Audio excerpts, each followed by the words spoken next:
श्री अविकल कक्कर जी। और हमारी तालियों की गूंज एक बड़े कलाकार के लिए बहुत सारी है। Thank you so much. और आज राज कपूर साहब इस रूप में हमें दिखाई देने वाले हैं, तो आप इनमें देखिए राज कपूर साहब को और सुनिए आनंद से। थैंक यू सो मच दीदी जी। थैंक यू सबको यहाँ जाने के लिए। और ये मेरे लिए बहुत गर्व की बात है कि आज राज कपूर जी को मैं सम्मानित दे रहा हूँ उनका आज 100 एनिवर्सरी पे। तो उनका एक बहुत लोकप्रिय गाना आवारा हूँ, वहाँ से शुरुआत करेंगे।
Thank you.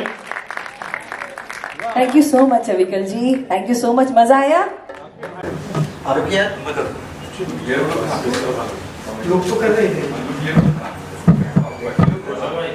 हाँ भाई आप ले लो फिर मैं लेता हूँ। अंदर शॉट लेना है? हाँ लेंगे थोड़ा स्टेज लेंगे ना, स्टेज लेंगे। और एक बड़ा सर अविकल सर, आपका बहुत बहुत स्वागत है आज की शाम।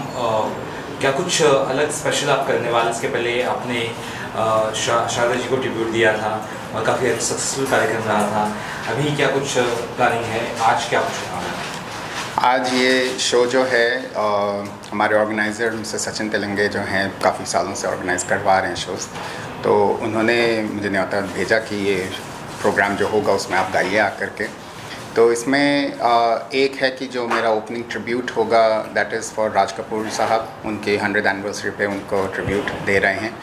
तो मेरे 2 गाने उनके हैं, जिसमें एक आवारा हूँ उनका बहुत लोकप्रिय गाना है जो रशिया में काफ़ी पॉपुलर रहा। और उसके बाद उनकी एक और मूवी से गाना गा रहे हैं जिसमें मेरा कुछ शारदा जी को भी ट्रिब्यूट उसमें साथ में चला जाता है, चलेगा। तो ये 2 गानों के साथ उनको ट्रिब्यूट देखते हुए फिर बाकी प्रोग्राम आगे बढ़ा रहे हैं। जो हमने सारे मिक्स सॉन्ग्स इसके अंदर रखे हैं, जिससे इसलिए इसका नाम सुरमई शाम रखा है इवेंट का, कि पूरी शाम आपकी सुरमई हो। उसमें सारे रंग के गाने हैं, रोमांस भी है, कैबरे भी है, सब जॉनर्स के गाने रखे हैं। तो इसमें मेरी कवाली भी है मुगल आज़म से, तो आपकी कवालियाँ भी हैं, कैबरेज नंबर्स भी हैं, लव सॉन्ग्स भी हैं। So it's a blend of all the variety of genres which the audience hopefully will enjoy today and they will take it a memory with them. So yeah. Raj Kapoor साहब का 100th anniversary, ये सही बात कहा आपने। तो क्या कुछ लगता है कितना इम्पोर्टेंस उनका है म्यूज़िक के हिसाब से भी अगर देखा जाए? कुछ फिल्मों से तो है, ये म्यूजिकली भी has given and number of song. बिल्कुल। जैसे सबको पता है कि राज कपूर साहब को बोला ही शोमैन ऑफ द मिलेनियम गया है। तो शोमैन उनको बोला इसलिए कि उनका डायरेक्शन एक्टिंग तो था ही, लेकिन म्यूज़िक के प्रति उनकी जो रुचि रही है और जो उनका टैलेंट म्यूज़िक में भी था, वो हर एक सुर की बारीकियों को पहचानते थे। तो उनकी जो पुरानी पिक्चरें शुरू हुई आहा आग से लेते हुए, उनका जो पूरा टीम बनी शंकर जयकिशन जी के साथ, मुकेश जी के साथ, राज कपूर जी के साथ, तो वो टीम ने जो म्यूज़िकल एरा एक शुरू किया था 50s से लेकर के, उसी को आगे फिर शंकर जयकिशन वगैरह ने और आगे वो लोग लेकर के गए। तो एक तरीके से हम कह सकते हैं कि फ़िल्म इंडस्ट्री में ये म्यूज़िक की जो नींव रखी, एक पूरे रोमांस और सारे जॉनर्स का म्यूज़िक, ये राज कपूर की बहुत बड़ी देन थी उनकी इंडस्ट्री को। और उनके गानों पे आज भी लोग थिरकते हैं और सुनते हैं और बहुत आनंद उठाते हैं। तो I think he truly deserves a big tribute on his 100th anniversary. So yes.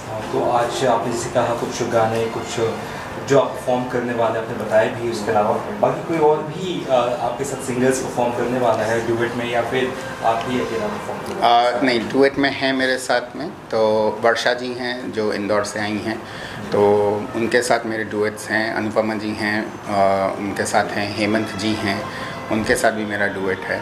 तो डुएट्स में भी हैं और सोलोज में हैं, तो दोनों मिक्स जॉनर है हमारा। सचिन जी से किस तरह से तालमेल आपका है? सालों से आप साथ में काम कर रहे हैं। सचिन जी के साथ तो मेरी शुरुआत काफ़ी पहले हुई थी, और Sachin ji is one of the pioneers of the musical concerts in Mumbai. उन्होंने काफ़ी नए कलाकारों को चांस दिया है जो आज नामचीन हो गए हैं। तो उन्होंने मेरे से कहीं शो में सुना था, तभी उन्होंने मुझसे वादा किया था कि एक वो शो करेंगे जब उसमें मुझे ज़रूर लेंगे वो। और तब उन्होंने एक परफॉर्मेंस में मुझे बुलाया भी था, वो तलत अजीज़ जी के साथ में था एक शो। और उसके बाद आज, क्योंकि उसके बाद मैं काफ़ी सालों से इंडिया से बाहर था तो कुछ हुआ नहीं, अब इंडिया में हूँ और अब उनका प्रोग्राम था तो उन्होंने मुझे बुलाया कि अगर आप हैं तो आइए और गाइए। तो आज मैं उनके साथ फिर से हूँ यहाँ पे, and I hope this journey continues again. It will be in golden era kind of songs today, or Yes. today's also? आज की नहीं, ज़्यादा सब गोल्डन एराज ही हैं, ज़्यादातर सारे पुराने गाने ही हैं हमारे। तो from the 50s to the 80s ज़्यादा हैं, तो 80s को भी हमने कवर किया है इसके अंदर। हाँ जी। तो गाने किस तरह से आपको पसंद है? आज के दौर की भी पसंद है कि आज के दौर में कुछ गाने आ रहे हैं जो अच्छे हैं। आज के दौर के सबसे बड़ी प्रॉब्लम सिर्फ यही है कि जो लिरिक्स है वो उस मतलब के नहीं निकल के आ रहे हैं जो उस ज़माने में हुए थे। जो कविताएं थीं, जो गज़लें लिखी गई थीं, आज उन शब्दों की बारीकियों को आजकल कोई समझना नहीं चाहता है, और आज की जनरेशन ही उन गानों को समझ नहीं पाती क्योंकि आज वोकैबुलरी वो है ही नहीं जनरेशन की। तो उनके लिए जो स्लैंग्स यूज़ होते हैं लैंग्वेज में, और उन्हीं के ऊपर आज लिरिक्स भी लिखे जाते हैं, ग्लोबल हो जाता है, यूनिवर्सल हो जाता है, सबको समझ में आ जाती हैं स्लैंग्स आज के। तो वो स्लैंग्स की लैंग्वेज आजकल ज़्यादा, और बाहर के रैप का इन्फ्लुएंस ज़्यादा हो गया है, हिप हॉप का इन्फ्लुएंस ज़्यादा हो गया है, बी बॉइंग का इन्फ्लुएंस ज़्यादा हो गया है। तो इवन द सॉन्ग्स, कोरियोग्राफीज़ वगैरह थोड़ा, मतलब जो हमारा एसेंस ऑफ बॉलीवुड था वो कहीं मुझे लगता है खोता जा रहा है। तो आज भी, लेकिन इसलिए अगर आप देखें तो जितने भी कॉन्सर्ट्स वगैरह होते हैं तो उसमें आज के नए गाने सिर्फ उनके जो सिंगर्स हैं वो ही गा रहे हैं, लेकिन अगर कोई और कॉन्सर्ट्स हैं तो उसमें गाने आज भी सुनने वाले जो हैं श्रोता, वो आज भी पुराने गानों को ही सुनना चाहते हैं। तो वो है। सर 31 सर क्या प्लान 31 के न्यू ईयर आ रहा है? न्यू ईयर के दिन मेरा शो है, लेकिन इंडिया में नहीं है, मुझे बाहर जाना है, तो इंडिया में नहीं है मेरा वो शो। 31 का मेरा बाहर है शो। सर कैसा रिस्पांस रहता है बॉलीवुड के सॉन्ग्स को लेके बाहर में? बहुत ज़्यादा। मुझे जो वॉइस ऑफ शारदा का खिताब मिला था वो मुझे मिला ही न्यूजीलैंड में था। तो जब मैं न्यूजीलैंड में था तो एक इवेंट ऑर्गेनाइज़र ने मुझे कहा था गाने के लिए कुछ, और किसी मेरे जानकर ने उनको जा कर के बोला कि शारदा के गाने भी ये गाते हैं। तो जब मैंने गाया तो उन्होंने एक पूरा शो वॉइस ऑफ शारदा के नाम से किया मेरे साथ। तो वहाँ पे बहुत ही उम्दा रिस्पांस रहा और एक्सेप्टेंस लेवल बहुत ज़्यादा था। और वहाँ बॉलीवुड के सॉन्ग्स को, चाहे आप पूरी दुनिया में जाएं, कनाडा जाएं या यूरोपियन कंट्रीज़ में जाएं, हम लोग वर्ल्ड टूर कर चुके हैं और हर जगह बहुत खुले आर्म्स के साथ और बहुत वार्मथ के साथ वेलकम होता है और एक्सेप्टेंस होती है उसकी। So, any more collaborations you looking forward कि कुछ इंडिया में कुछ नया म्यूजिक लाना है या इंडिया का म्यूजिक कहीं बाहर लेके जाना है? Like people are looking forward for all Sure. such, Sure. you know. So do you have any plans? Yes, so we have a plan for Canada अभी। तो वहाँ पे मेरी न्यूजीलैंड के ही जानकार हैं जो अब कनाडा शिफ्ट हो चुकी हैं, तो उनके साथ अभी वी आर इन कॉन्वर्सेशंस। तो they are trying to organise event and a show basically on television. तो अभी उनके वो चैनल वगैरह से बातें चल रही हैं, तो उसमें they are trying to introduce the Bollywood culture from India.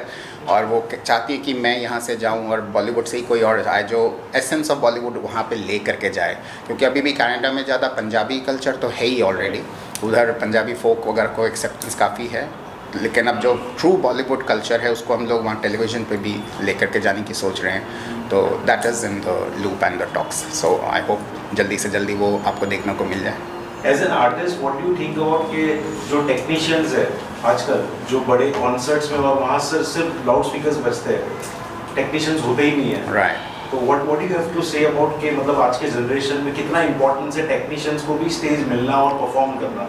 बहुत इम्पॉर्टेंट है। आज एक तो कैरोके का ज़माना बहुत हो गया है, वो कैरोके प्लेटफॉर्म पे लोग गा रहे हैं, तो आई थिंक लिप सिंग ज़्यादा होता है, और इवन परफॉर्मर्स पीछे प्लेबैक कर दिया और लिप सिंग करके परफॉर्म कर दिया, तो that's a good for performance. I mean मेरे भी शोज़ काफ़ी होते हैं, क्योंकि as a dancer and choreographer जब मुझे डांस करने के लिए बोला जाता है तो obviously it is not possible कि आप डांस पूरा करके और साथ में गाना भी गाएं, तो उसमें लिप सिंग ही आता है, लेकिन फिर वो डांस और लिप सिंग परफॉर्मेंस ज़्यादा होती है। लेकिन from a singers point of view, अगर मैं सिर्फ कैरोके सिंगिंग कर रहा हूँ, तो वो जो एक म्यूज़िक के साथ जो कनेक्ट बनता है वो आपका नहीं होता है। और even for the live audience, they want to see the orchestra, वो ऑर्केस्ट्रा के साथ जो एक फील आता है ऑडियंस को, उसमें बहुत मज़ा आता है। कैरोके में इट्स इकोनॉमिकल, तो इसलिए people have shifted to the karaoke because of the economical factors, but without orchestra and the technicians a singer is nothing alone. तो वो बहुत इंपॉर्टेंट, तभी आप देखिए शंकर जयकिशन जी के, लक्ष्मीकांत जी के, उनके बड़े बड़े ऑर्केस्ट्राज लगते थे। इंडियन आइडल में मैं गया था जब लक्ष्मीकांत जी का शो था, तो उसमें उन्होंने प्यारेलाल जी ने बताया कि जो सत्यम शिव सुंदरम का गाना था, तो उस गाने के लिए अराउंड 150 म्यूजिशियंस लाइव बैठे थे and Lata ji performed. That is like एक ड्रीम है कि आप 150-200 म्यूजिशियंस के साथ एक गाना गाएं। आप सोचिए क्या समा बंधेगा वो, जो कैरोके कभी नहीं बना सकता। तो technicians are very very critical and important, और उनका भी काम है, उनकी रोज़ी रोटी है, तो आई थिंक उनके बिना तो सिंगर अकेला कुछ नहीं कर सकता। लास्ट लाइन हो जाएगा तो एक गाना जो मैं गा रहा हूँ आशा जी का, वो आगे के लिए बहुत मायने रखता है वो गाना। आगे भी जाने ना तू, पीछे भी जाने ना तू, जो भी है बस यही एक पल है, आगे भी जाने ना तू। Thank you very much. Thank you sir, क्या कहेंगे आज के शो के बारे में? इट सीम्स हाउसफुल है show, people are looking forward, आपकी क्या राय है, मतलब what do you have to say? देखिए कि मंदा फाउंडेशन का जब भी शो होता है, इतना सालों से हम लोग शो कर रहे हैं, एक ब्रांड बन गया हमारा मंदा फाउंडेशन का, और नए कलाकार को लेके तो हम लोग ने बहुत सारे, अभी जो आपके ऑर्केस्ट्रा में देख रहे हो जो छाग रहे सिंगर्स, वो सब मंदा फाउंडेशन ने दिली देन है कि उनको कोई तभी ब्रेक नहीं देता था, तभी वो हम लोग उनको ब्रेक देते थे 1-2 गाने के लिए। तो मंदा फाउंडेशन ब्रांड बन गया, ब्रांड के हिसाब से लोग आते ही है।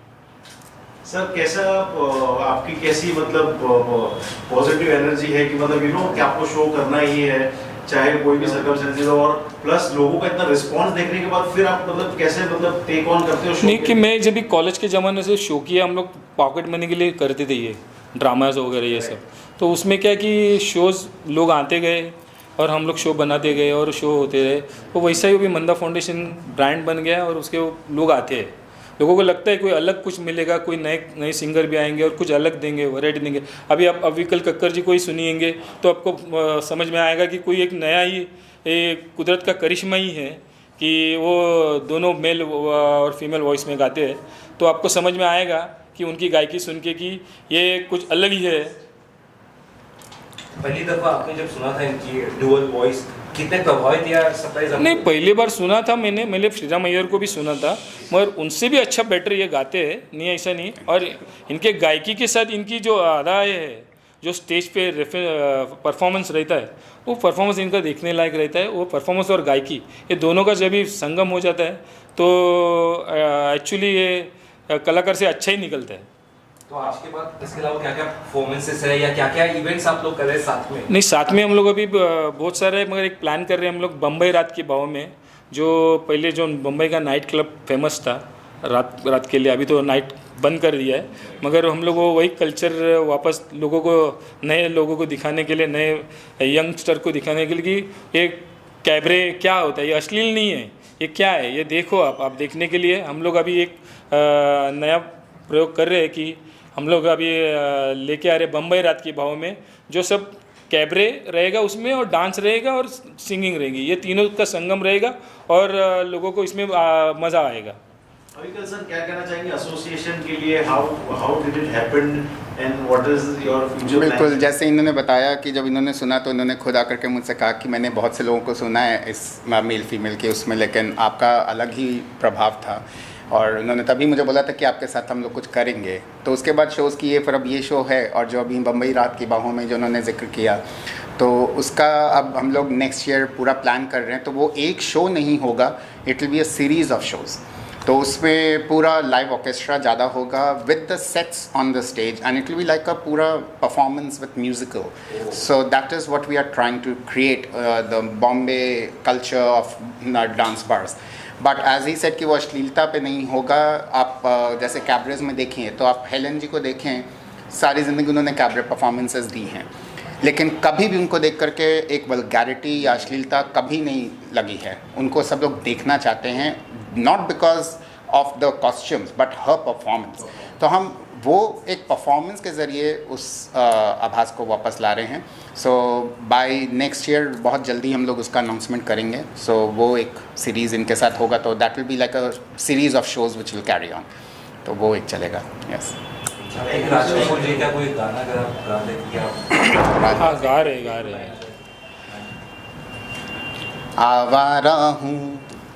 आवारा हूँ या गर्दिश में हूँ, आसमान का तारा हूँ। आवारा हूँ या गर्दिश में हूँ, आसमान का तारा हूँ। आवारा हूँ। Thank you so much.